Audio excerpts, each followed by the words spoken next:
Before we get stuck into the episode, a little plea from me, if I may. I know that we have some awesome and loyal listeners of the show. I can see it in the stats. I can see that there are listeners all over the world in the most magical places I've not been to that I would love to visit. And we really, truly have a fantastic global audience for Beyond the Bio. So thank you so much for listening to the show. So my plea is for you to please hit that subscribe button, to like and rate the show, whichever platform you're on. I can see from our stats that we have the most listeners on Spotify, which is super easy to just hit the bell and also to rate the show. If you are listening on Apple, then if you could follow the show, if you could rate the show, and even leave a little review if you are getting value from the show, because Apple is the platform that allows you to leave a review. It would mean so much to me. I know this is something that all podcasters are asking for, but it really does make a difference and it would mean a lot to me. So thank you in advance. On with the show. Hello and welcome to Beyond the Bio. Today's episode is going to be a solo episode. I feel like I haven't done a solo episode for ages because I've been so fortunate in getting some brilliant guests on the show and being able to pick their brains and ask them questions about all sorts of profile raising topics. Today, though, it is just me, and I'm covering a topic that was suggested by a regular listener and also previous guest on the show, Joe Feeley. Shout out to Joe Feeley, who made a suggestion that I cover the topic of, I don't even know how to describe this topic because it doesn't neatly fit into an area of profile raising. Well, I suppose it does actually. It fits under networking, I would say, and Joe dropped me a note and said how awesome it was that I was able to put on events in Newcastle, which is where we're based, London and Manchester, and know that we would get lots of people to attend these events. And she felt that there was a topic in there around how do you build your network so that you have strong communities in different areas. So I thought that's what I would talk about today. I had to give this one a bit of thought, actually, and reflect back on where I've met people and how I've nurtured relationships. So I have made a few notes to keep me right and to keep me focused on things to share that will hopefully be relevant to everybody that's listening as well. In no particular order, there are various things that I've done that have been helpful to build communities in different areas. So one of the key things has been the awards community. So what is an awards community? Well, regular listeners will know that I'm a big fan of awards, but they have to be the right awards. So I hate scammy awards, and there are so many of those around at the moment. And if this is something that you're interested in, then please go back and listen to some previous episodes where we've talked about awards and which ones to avoid, etc. But I think awards, when they are the right awards, create so many opportunities. So I want to talk about a few awards that I've been involved in that have done just that. Great British Entrepreneur Awards are a brilliant example of this. And if you haven't already, go back and listen to the episode that I did with Francesca James, who is the founder of the Great British Entrepreneur Awards, because she talks a lot about this community aspect. And I've been involved with the awards, oh my gosh, quite a while now. I reckon 2018, I would say. Probably the first year in a previous business that I applied for those awards. 2018, maybe 2019, and was a finalist, I think, in 2019. It's making me feel really old going back 5 years, but 2019, I think I was a finalist. And I won in 2020 and was Northeast Entrepreneur of the Year and also Service Industries Entrepreneur of the Year within the Northeast.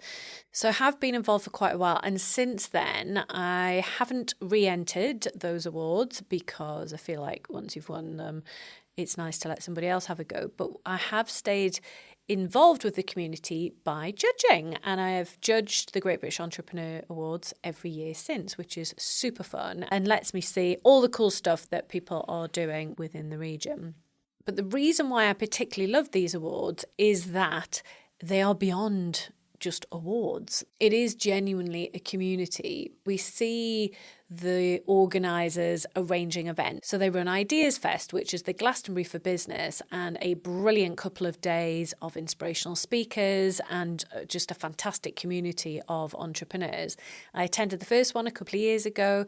I'm going to be back in a few weeks' time speaking, actually interviewing Richard Harpin, who was the founder of HomeServe, so really excited about that.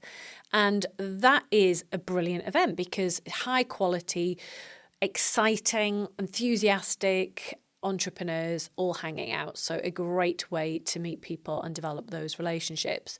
The other thing that the GBAs have done is they've invited me to private dinners where I've been able to network with incredible people. That's been super cool. The Great British Entrepreneur Awards organisers also run the National Startup Awards too. So I've been able to experience similar benefits from being involved in those awards also.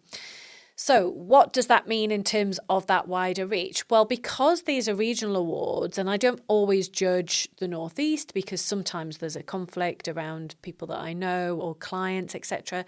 So I have to declare that and look at different regions when that's the case. But because I have been actively involved and I do go to the events and I do the follow-up, it has meant that I've been able to develop networks in different cities and be able to nurture those as well. So I think awards is a really strong one for that, but it is making sure that you see beyond the glitzy awards ceremony and you do make the most of those networking opportunities. I guess other ones I would highlight would be the Lloyd's Business Excellence Awards. They have been awesome because I don't think I've ever entered them, to be fair, but a mutual contact of the awards organisers, who I met, I think, through one of the GBA events originally, introduced me to the organiser of these awards with a view to becoming a judge. I then got to attend a judging day, I've done it a couple of times now, where I meet the finalists and see their pictures, which is very cool, super fun and intense day. But also they have this great community aspect. So they do an event for anyone that's associated with the awards, which is typically at the House of Commons, pretty cool venue. There was one this summer, so got to meet people that had applied, or the judges and friends of the awards. They then also have a fantastic awards ceremony, and I think in the lead up to that, they do like a finalists drinks thing as well in London. And again, this has just been an awesome opportunity to go and mingle and network. But that is the key. You have to get out and chat to people. One other one that springs to mind is the Best Businesswomen Awards, which I won in 2019. And they do like an alumni event where they bring people together in London. And again, I've met some awesome people through attending those events and keeping in touch and following up with people. So that has been really, really cool. So awards is more than the ceremony and has those benefits of giving me intros to cool people up and down the country. This podcast has actually created so many chances for me to meet people and to approach people that I want to speak to as well, because I've been able to approach people to be guests on the show. I've had people approach me to be guests on the show, and that has been helpful as well. Other things that have helped me to develop my network have been City Ladies, which is the networking group that I co-founded, which we started in Newcastle, and we also have monthly meetings in London, which I love to go to when I'm in London, and I try and base other meetings around being able to go to cultivate my London network. And we also have meetings in Paris, which I've been to once and was very cool. So maybe that's somewhere else where I can work on developing my network. But yeah, that has been awesome because we have a Facebook community that sits alongside that and also a LinkedIn page. So again, being able to follow up with some of these conversations online as well as seeing them in person. You've got to have a bit of both, right? Other things that have worked include being involved with Northern Power Women, which is an awesome organisation set up by Simone Roche, who's based in Liverpool and operates across the whole of the North. So wherever possible, whenever she invites me to a cool event in a northern city, then I am there and I'm chatting to people and I'm speaking to people and I'm learning from people. So I've made some great friendships through that network. Another thing that's worked really well for me, although hasn't been intentional whatsoever, has been the work that I do with the charity that I chair. So I chair SmartWorks in Newcastle, female unemployment charity. But that has helped me to grow my network around the country because we have different centres in different cities. So London is where the head office function is based, as well as a couple of centres.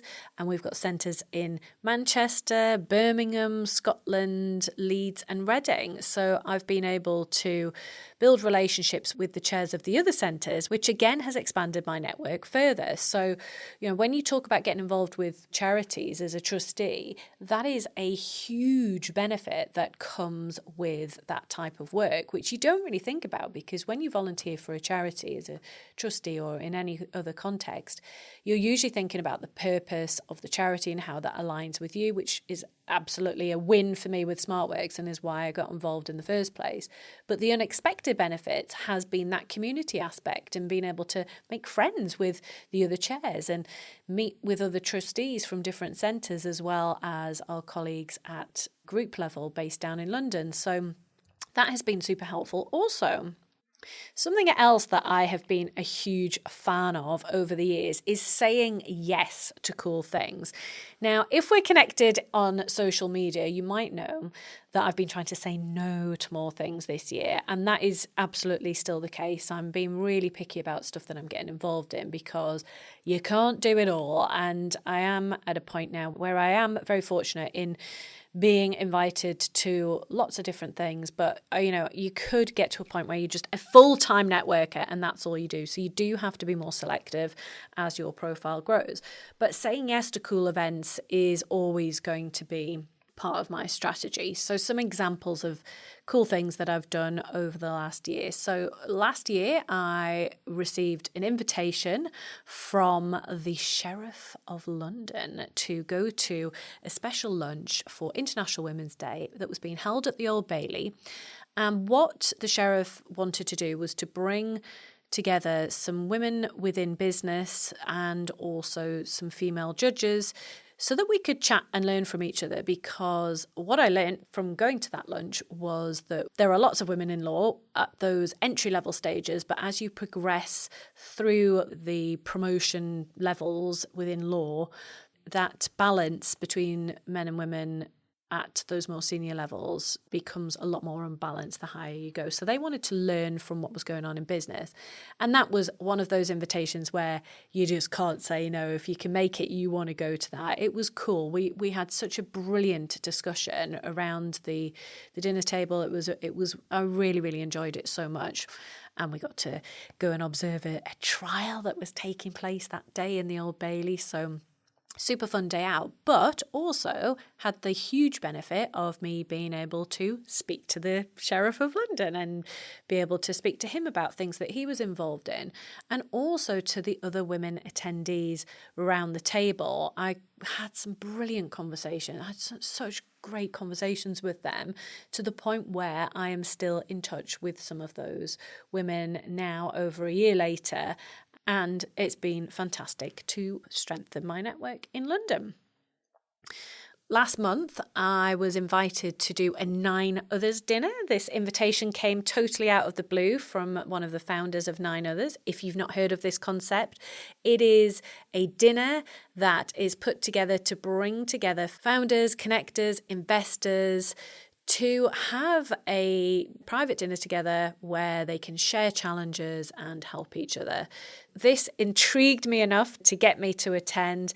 And although I was slightly hesitant because it was being held in Newcastle, it was the first one they'd done in Newcastle, my hesitation was actually that I thought I'd probably know most of the people that were attending. Now, while I did know probably a good half of the people that were there were some new connections that were made. And also it was great to see some familiar faces as well. Again, an example of saying yes to something that generates brilliant conversations that you can follow up on.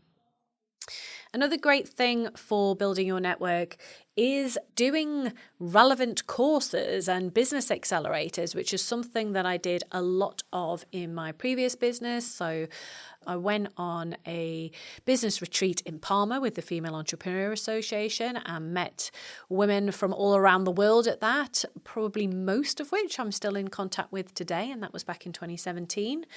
I have done the Key Person of Influence Business Accelerator down in London, which had people from all over Europe attending. Again, I have some fantastic connections from that, really, really strong connections all around the country and actually around Europe, to be fair.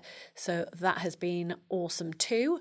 I did the Scale Up Northeast program with my previous business. Again, plenty of people there to connect with. And there's always stuff like that going on. There's always accelerators for whatever stage you're at in your business if you can and want to make time to attend those. And again, I think the benefits of working through these types of programs tends to be in the community. So the course is brilliant and you get loads of useful content that you can apply to your business, but it's making connections. That is key.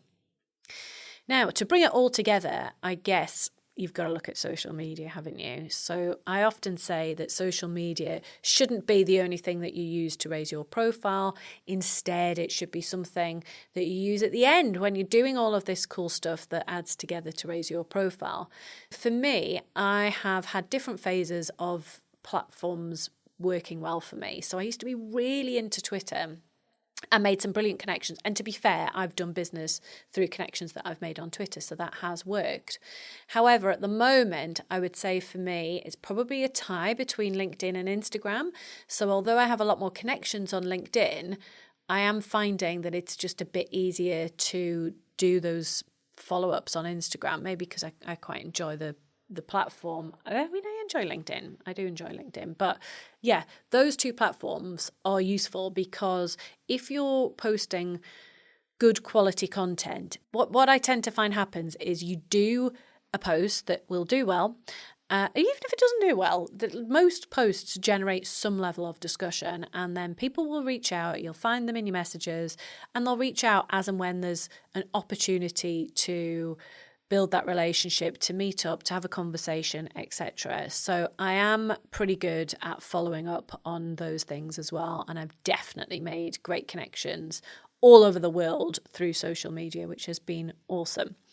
So because I've done all of these things and I have been very active within my network, it has meant that I am at a place where I can put on events in different cities and I know that I can create enough of a buzz to get people to attend.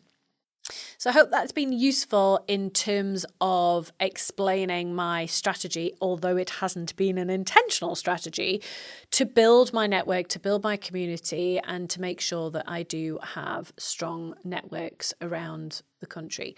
I am now focused on how do I expand that further. So I'm really keen to build relationships in the US in particular, because I know that there's a really strong podcasting community there. I know most of the podcasts in the world are listened to in the US. So I think that's a huge opportunity for me. So I'm now starting to put out the feelers as to how I can build relationships with people over there. So there we have it. Lots of ideas on how I've made friends in different places and been able to maintain those relationships to the point of having great networks in different cities around the UK. I hope that's been useful. It's been quite fun doing a solo episode because I haven't done one for a while. Hopefully a few things for you to think about yourself there, and I will see you next time. Thank you for listening. If you're serious about growing your profile, take our free profile assessment quiz to see where you're at right now and get hints and tips on how to improve your score. You'll find the link to the quiz in the show notes. If you've enjoyed the episode, it would be mint if you'd subscribe, like, and leave a review. See you next Monday.